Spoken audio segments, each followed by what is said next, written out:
ಕೇಳಿ sir. Sir ಮರ್ಯಾದೆಯಿಂದ ಗಾಡಿ ಹತ್ತಿದ್ರು ಸರಿ, ಇಲ್ಲಾಂದ್ರೆ ಒದ್ದಾಡ್ಕೊಂಡು ಹೋಗ್ತೀನಿ.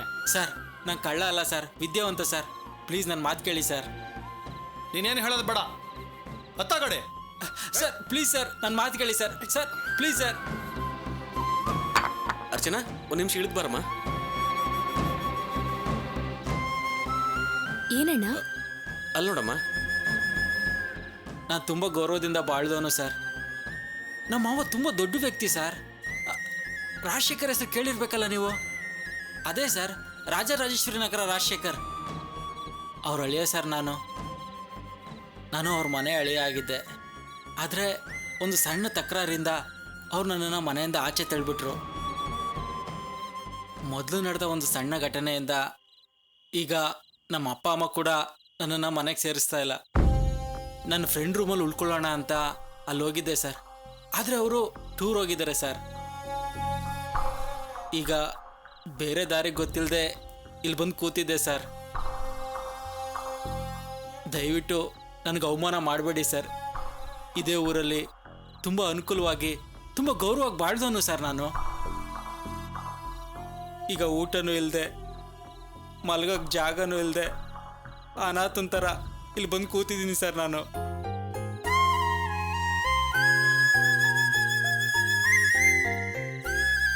ಸರ್ ಇದು ಒಂದೇ ಒಂದು ರಾತ್ರಿ ಇಲ್ಲಿ ಮಲಗೋದಕ್ಕೆ ಅವಕಾಶ ಮಾಡಿಕೊಡಿ ಸರ್.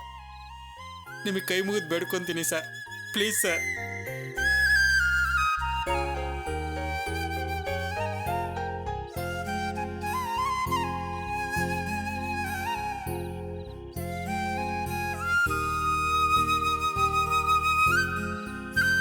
ಏನೋ ತುಂಬಾ ಅನುಕೂಲವಾಗಿ ಬಾಳ್ದವನು, ಈಗ ಪರಿಸ್ಥಿತಿ ಸರಿ ಇಲ್ಲ ಅಂತ ಹೇಳ್ತಾ ಇದೀಯಾ. ಸರಿ, ಜೇಬಲ್ಲಿ ಎಷ್ಟಿಟ್ಟಿದ್ಯಾ? ಸರ್ ಸರ್ ನನ್ನ ಜೋಬಲ್ಲಿ ₹1 ಇಲ್ಲ ಸರ್. ₹1 ಇಲ್ವಾ? ಇಲ್ಲ ಸರ್. ಇಲ್ಲಿ ಮಲಗಬೇಕು ಅಂದ್ರೆ ನಮ್ಗೆ ಬಾಡಿಗೆ ಕೊಡ್ಬೇಕು, ಗೊತ್ತಾ? ಸರ್ ಬಾಡಿಗೆನಾ? ಹೌದು, ಇಲ್ಲಿ ಮಲಗೋರೆಲ್ಲ ನಮ್ಗೆ ಬಾಡಿಗೆ ಕೊಡ್ತಾರೆ. ಹೇ ಮುದ್ಕ, ನಮಸ್ಕಾರ ಸರ್. ಹೇಳಿಲ್ವೇನ ಇವನ್ಗೆ?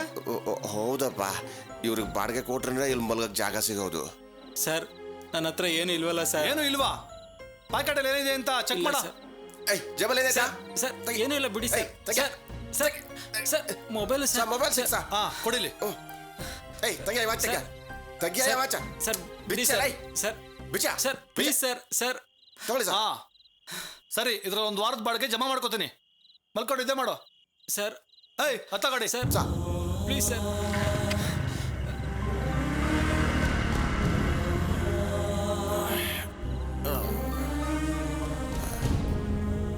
ನಾನು ಆಗ್ಲೇ ಹೇಳಿಲ್ಲನಪ್ಪ, ಪೊಲೀಸ್ನವ್ರು ಬರ್ತಾರೆ ಅಂತ. ನೀ ನನ್ನ ಮಾತು ಕೇಳಿಲ್ಲ. ಈಗ ನೋಡ್ದ ಏನಾಯ್ತು ಅಂತ. ಸರಿ ಮಲಕ.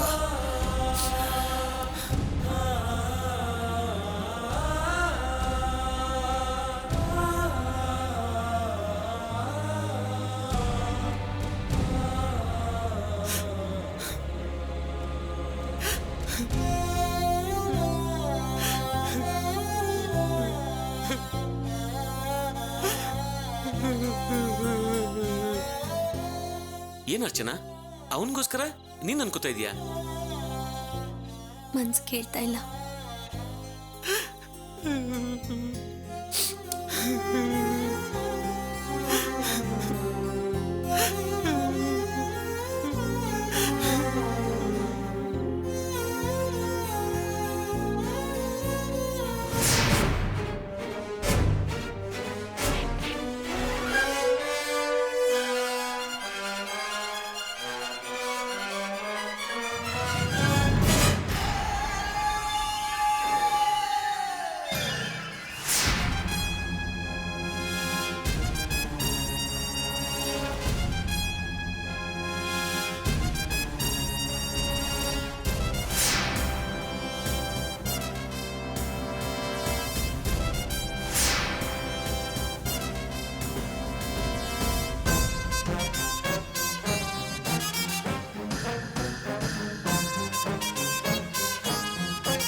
ಅಣ್ಣ ಗಾಡಿ ತೆಗಿರಿ.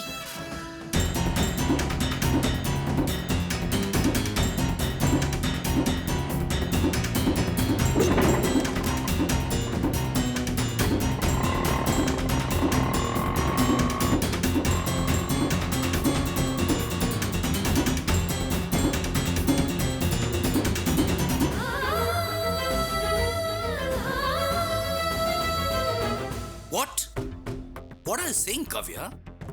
ನಿನ್ನ ಪೇರೆಂಟ್ಸು ನನ್ನ ಸೆಕೆಂಡ್ ಮ್ಯಾರೇಜ್ಗೆ ಒಪ್ಕೋತಾರ? I can't believe this. Why Maddy? It is true. Believe me. How is it possible Kavya? ನಿಮ್ಮಮ್ಮ ತುಂಬಾ ಸಂಪ್ರದಾಯಸ್ಥರು, ತುಂಬಾ ಸೆಂಟಿಮೆಂಟ್ ಇರೋರು. ಅವ್ರು ಖಂಡಿತ ಇದಕ್ಕೆ ಒಪ್ಕೊಂಡಿರಲ್ಲ. ಇನ್ ಕೇಸ್ ಅವ್ರು ಆಕ್ಸೆಪ್ಟ್ ಮಾಡ್ಕೊಂಡಿದ್ರು ಕೂಡ ಅದು ನೀನು ಒತ್ತಾಯಕ್ಕೆ ಅಂತ ನಾನು ಅನ್ಕೊಳ್ತೀನಿ. ಇಲ್ಲ ಮ್ಯಾಡಿ, ನಾನೇನು ಅವ್ರನ್ನ ಒತ್ತಾಯ ಮಾಡಲಿಲ್ಲ. ಇರೋ ಪರಿಸ್ಥಿತಿನ ಹೇಳ್ದೆ. ಈ ಕುಟುಂಬಕ್ಕೊಂದು ಮಗು ಬೇಕು, ಆ ಮಗು ಹೆತ್ಕೊಡೋ ಯೋಗ್ಯತೆ ನನಗಿಲ್ಲ ಅಂತ ಅವ್ರಿಗೆ ಅರ್ಥ ಆಗೋ ರೀತಿ ಒಂದೊಂದೇ ಬಿಡ್ಸ್ ಹೇಳ್ದೆ. ಇದರಿಂದ ನನ್ನ ಬಾಳಿಗೆ ಯಾವ ತೊಂದರೆನೂ ಆಗಲ್ಲ ಅಂತ ಭರವಸೆನೂ ಕೊಟ್ಟೆ. ಮೊದಲು ಒಪ್ಕೊಳ್ಳಿಲ್ಲ. ಆಮೇಲೆ ನಾನು ಹೇಳಿದ ಸರಿ ಅನ್ಸಿ ಅವರೇ ಒಪ್ಪಿಗೆ ಕೊಟ್ರು. No Kavya, I still don't believe this. No mother will agree to this. ಯಾವ ತಾಯಿನೂ ಕೂಡ ತನ್ನ ಮಗಳ ಬಾಳನ್ನ ಇನ್ನೊಂದು ಹೆಣ್ಣಿನ ಜೊತೆ ನೋಡಕ್ ಇಷ್ಟಪಡೋದಿಲ್ಲ. ಓಕೆ ಮ್ಯಾಡಿ, ನನ್ನ ಮಾತಿನ ಮೇಲೆ ನಿಮ್ಗೆ ನಂಬಿಕೆ ಇಲ್ಲ ಅಂದರೆ ತಗೊಳ್ಳಿ, ನೀವೇ ನಮ್ಮ ಮನೆಗೊಂದು ಫೋನ್ ಮಾಡಿ. Okay, I will talk to your mom right now.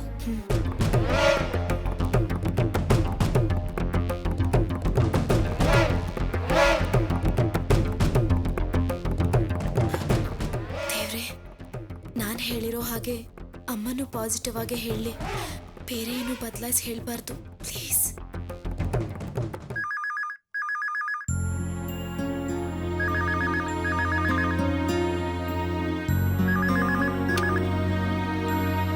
Hello, hello aunty, Maddy here. ಏನ್ ಹೇಳಿದ್ರೆ ಇಷ್ಟೊತ್ತಲ್ಲಿ ಫೋನ್ ಮಾಡಿದ್ದೀರಾ? ಕಾವ್ಯ ಹೇಳಿದ ವಿಷಯದಲ್ಲಿ ನಿಮ್ಗೆ ಒಪ್ಪಿಗೆ ಇದೆಯಾ? ಹೌದು ಅಳಿಂದ್ರೆ, ನಾವು ಮನಸ್ಫೂರ್ತಿಯಾಗಿ ಒಪ್ಕೊಂಡಿದ್ದೀವಿ.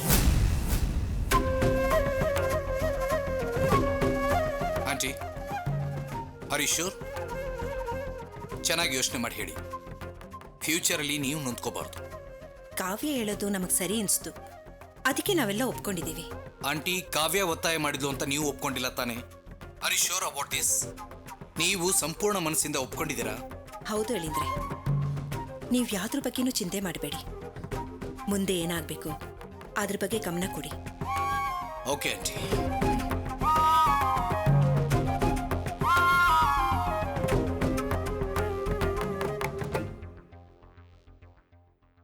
ಕಾವ್ಯ,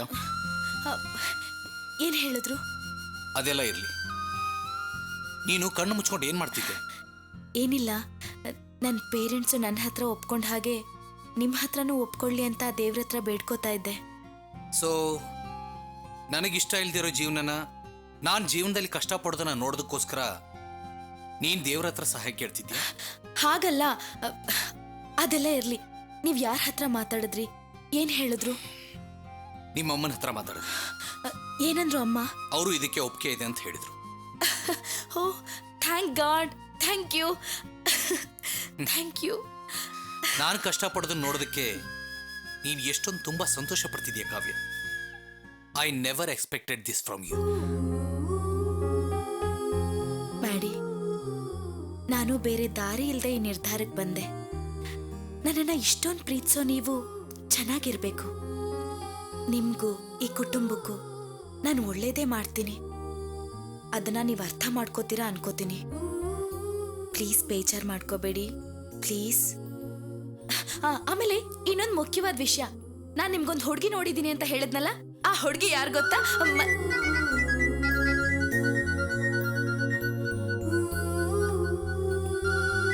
ಯಾರು ಫೋನ್ ಮಾಡಿರೋದು? ಮೊದಲು ಲೈನ್ ಕಟ್ ಮಾಡಿ, ನಾನು ಆ ಹುಡುಗಿ ಬಗ್ಗೆ ಹೇಳಬೇಕು. ಕಟ್ ಮಾಡಿ ಕೊಡಿ ಅದನ್ನ. Hold on Kavya, wait. Manager is calling. Yes, Mr. Jairam, tell me.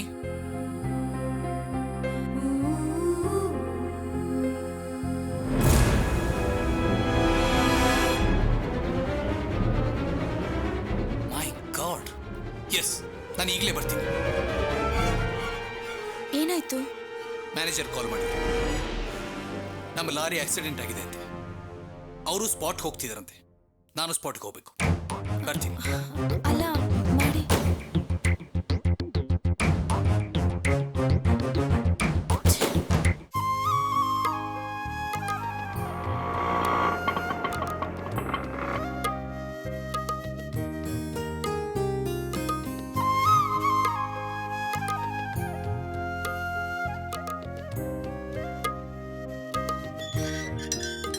ಲೇ ಶಿವ, ಏನೋ ಇದು? ರತ್ನಂಗೆ ಹೆರಿಗೆ ನೋವು ಕಾಣಿಸ್ತು, ಅದಕ್ಕೆ ಅರ್ಚನೆ ನೀನ್ ಬಂದು ಕರ್ಕೊಂಡು ಹೋದೆ ಅಂತ ಭಾನು ಹೇಳಿದ್ಲು. ಹೌದ್ ಕಣೋ, ಹೆರಿಗೆ ನೋವು ಅಂತಾನೆ ಆಸ್ಪತ್ರೆಗೆ ಹೋದ್ವಿ. ಆದ್ರೆ ಡಾಕ್ಟ್ರು ಮಾಮೂಲು ಹೊಟ್ಟೆ ನೋವು ಅಂತಂದ್ರು. ಮನೆಗೆ ಹೋಗಿ ಹೇಳಿದ್ರು. ಏ ರಮೇಶ, ಇನ್ನೊಂದು ಮುಖ್ಯವಾದ ವಿಷಯ ಕಣೋ. ಅಮ್ಮ ಅರ್ಚನಾ, ಹೋಗಿ ಸಕ್ಕರೆ ತಗೊಂಬ ಅಮ್ಮ. ಅಲ್ವಾ, ಏನು ಮುಖ್ಯವಾದ ವಿಷಯ? ಯಾಕೆ ಸಕ್ಕರೆ ತಗೊಂಬರಕ್ ಹೇಳ್ತಾ ಇದೀಯಾ? ಹೇಳ್ತೀನಿ ಇರೋ, ನೀನ್ ನಡಿ ಮೊದ್ಲು ಬಾಮ್ಮ.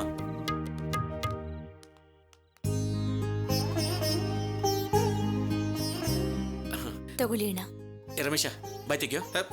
ನಿನ್ ಮೊದ್ಲು ವಿಷಯ ಏನು ಅಂತ ಹೇಳ. ಹೇಳ್ತೀನಿ ಇರೋ, ನಿನ್ ಬಾಯ್ ತೆಗಿಯೋ. ನೀನು ಮೊದ್ಲು ಹೇಳೋ.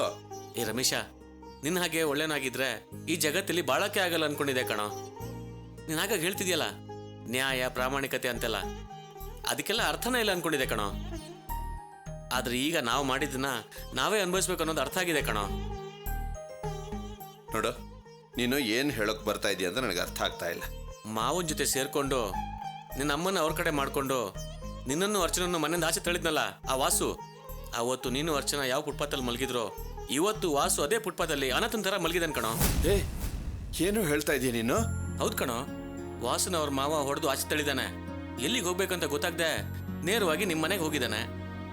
ಅಲ್ಲಿ ನಿಮ್ಮಪ್ಪ ಅಮ್ಮ ಅವನ ಮನೆಗೆ ಸೇರಿಸ್ಕೊಳ್ಳಿಲ್ಲ. ಹಾಗಿನ್ನೇನು ಮಾಡ್ತಾನೆ, ಫುಟ್ಪಾತಿಗೆ ಬಂದು ಮಲಗಿದಾನೆ.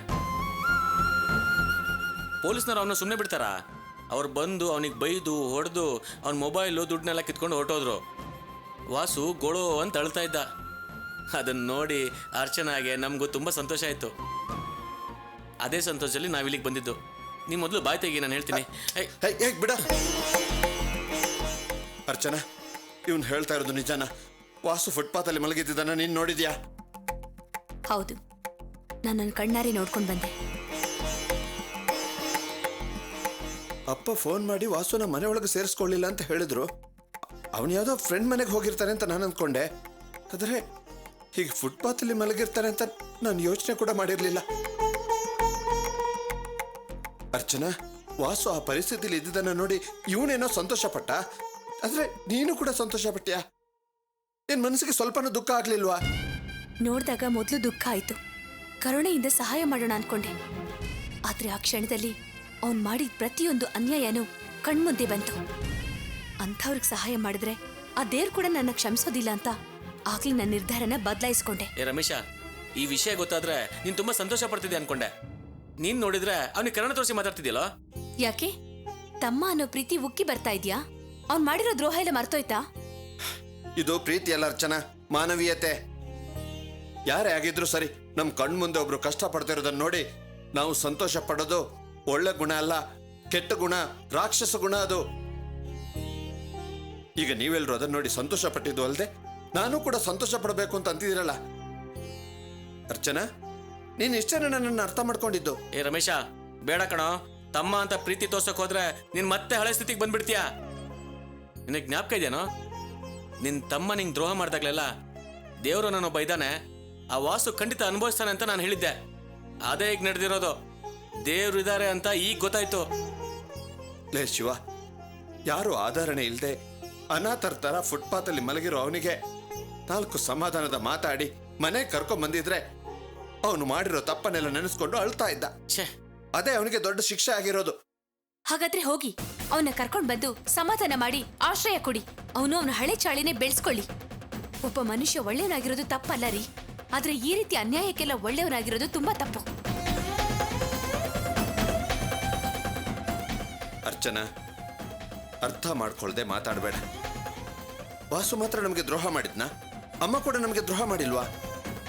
ಅವರು ಮನೆ ಮುಂದೆ ಬಂದು ಹತ್ಕೊಂಡು ಕ್ಷಮೆ ಕೇಳಿದಾಗ ನಾವು ಅವ್ರನ್ನ ಕ್ಷಮಿಸ್ಲಿಲ್ವಾ? ಏನೇನೋ ಮಾತಾಡ್ಬೇಡಿ. ನಿಮ್ಮಮ್ಮನ ಕ್ಷಮಿಸಿದ್ದು ನೀವು ಮಾತ್ರ, ನಾನಲ್ಲ. ಈಗ ನನ್ನ ವಾಸುನ ಎಷ್ಟು ದ್ವೇಷಿಸ್ತಿದ್ದೀನೋ ನಿಮ್ಮಮ್ಮನೂ ಅಷ್ಟೇ ದ್ವೇಷಿಸ್ತೀನಿ. ಅವರಿಬ್ರನ್ನೂ ನಾನು ಯಾವತ್ತೂ ಕ್ಷಮಿಸೋದಿಲ್ಲ. ಹೊಟ್ಟೆಲ್ ಮಗುನ ಹೊತ್ಕೊಂಡು ಎಲ್ಲೋ ಹೋಗೋದು ಅಂತ ಗೊತ್ತಿಲ್ಲದೆ ಎಲ್ಲೆಲ್ಲೋ ಓಡಾಡಿ ಕೊನೆಗೆ ಫುಟ್ಪಾತ್ ಮೇಲೆ ಮಲ್ಕೊಂಡಿದ್ವಲ್ಲ, ಆ ನೋವು ನಾನು ಯಾವತ್ತೂ ಮರೆಯೋದಿಲ್ಲ. ಅದಕ್ಕೆ ಇವತ್ತು ಅವ್ನು ಪಡ್ತಿರೋ ಕಷ್ಟ ನ್ಯಾಯವಾಗೇ ಇದೆ. ಇಲ್ಲ ಅರ್ಚನಾ, ನೀನು ಏನೇ ನ್ಯಾಯ ಹೇಳಿದ್ರು ಸರಿ, ಅದನ್ನ ನನ್ನ ಮನಸ್ಸು ಒಪ್ಪೋದಿಲ್ಲ. ಅಲ್ಲ, ಹಿಂದೆ ಮುಂದೆ ಗೊತ್ತಿಲ್ಲದೆ ಇರೋ ಯಾವನೋ ಒಬ್ಬ ಕಷ್ಟ ಪಡ್ತಾ ಇದ್ರೆ ಅದನ್ನ ನೋಡಿ ನನ್ನ ಮನಸ್ಸು ತಡ್ಕೊಳ್ಳೋದಿಲ್ಲ. ಆದ್ರೆ ಈಗ ಫುಟ್ಪಾತಲ್ಲಿ ಮಲಗಿರೋನು ನನ್ನ ತಮ್ಮ. ನಾನು ಅವನ್ನ ಈ ಕೈಲಿ ಎತ್ಕೊಂಡು ಸಾಕಿ ಬೆಳೆಸಿದ್ದೀನಿ. ನಮ್ಮಿಬ್ಬರ ಮೈಯಲ್ಲೂ ಹರಿತಾ ಇರೋದು ಒಂದೇ ರಕ್ತ. ಅವನಿವತ್ತು ಈ ಸ್ಥಿತಿನಲ್ಲಿದ್ದಾಗ ನಾನು ನೋಡ್ಕೊಂಡು ಸುಮ್ಮನೆ ಇರೋಕ್ಕಾಗೋದಿಲ್ಲ. ನಾನು ಹೋಗಿ ಅವನಿಗೊಂದು ದಾರಿ ಮಾಡಲೇಬೇಕು. ನಿಂತ್ಕೊಳ್ಳಿ.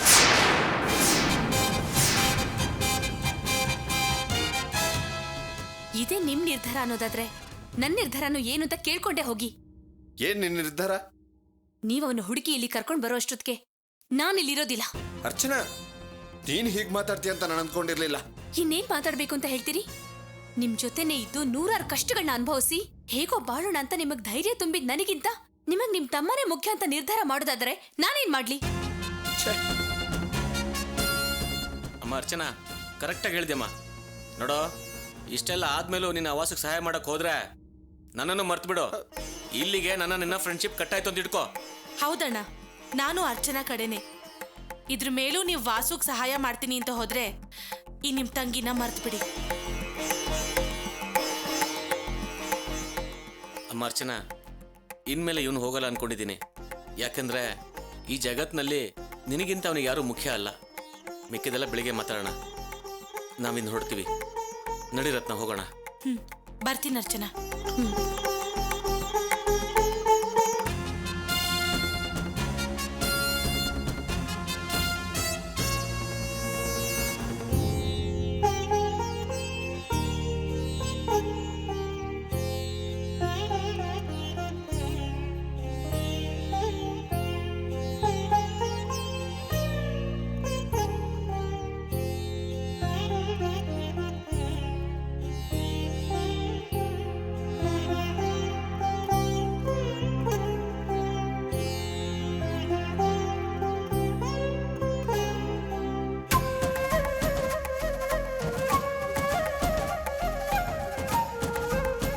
ಏನು ನಿದ್ದೆ ಮಾಡ್ದೆ ಆ ವಾಸು ಬಗ್ಗೆನೇ ಯೋಚನೆ ಮಾಡ್ತಿದ್ಯಾ?